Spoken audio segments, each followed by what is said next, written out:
Even at the peak of his power, the Prime Minister's learning some things are still beyond his control. A rocky start before a rock star welcome. Surrounded by true believers, Anthony Albanese acknowledged times are tough and pitched Labor as the party to ease voters' pain. The status quo is not set in stone. The problems can be solved. Pledging more cost of living relief through an expansion of the paid prac scheme, giving more students access to a $340 a week payment while undertaking placements. And in a win for unions, a new Fair Work Court to be created to resolve smaller industrial disputes more quickly and cheaply. Good for workers, good for business, good for the country. On the conference floor, delegates debated amendments to the party's 125-page platform, committing Labor to extending compulsory super to under-18s regardless of their hours worked, and removing disincentives to decarbonisation, opening the door to cut diesel fuel rebates for miners. Labor can and Labor will double down on decarbonisation. But a union-led push for an explicit commitment to a gas tax failed. The reality is, though, the clock is ticking. Most debates had been settled well before delegates voted on the floor, in part to present Labor as a united party in contrast with its opponents.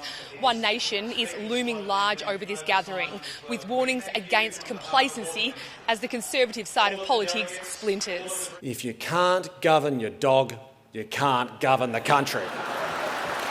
Labor leaders poking fun while sharpening their attack. None of them have anything new or anything positive to offer our country. They're offering stability in a sea of disruption.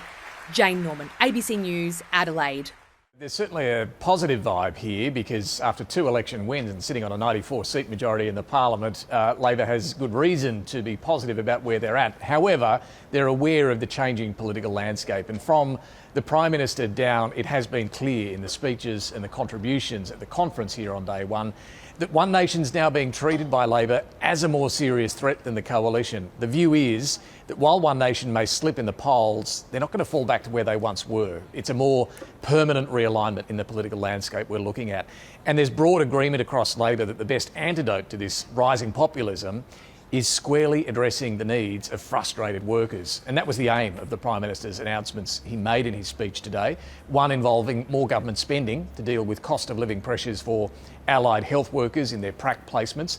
The other, this new court to settle workplace disputes, but they've still got to work out the details of exactly how that'll work. On the floor of the conference, there's a determined effort, I think, to demonstrate that unlike One Nation or even the coalition, Labor is a sensible party of government and is united. So there are policy arguments happening, but only behind closed doors, not in front of the cameras. And so far as disagreements on policy are settled behind closed doors, that's happening largely in the Prime Minister's favour.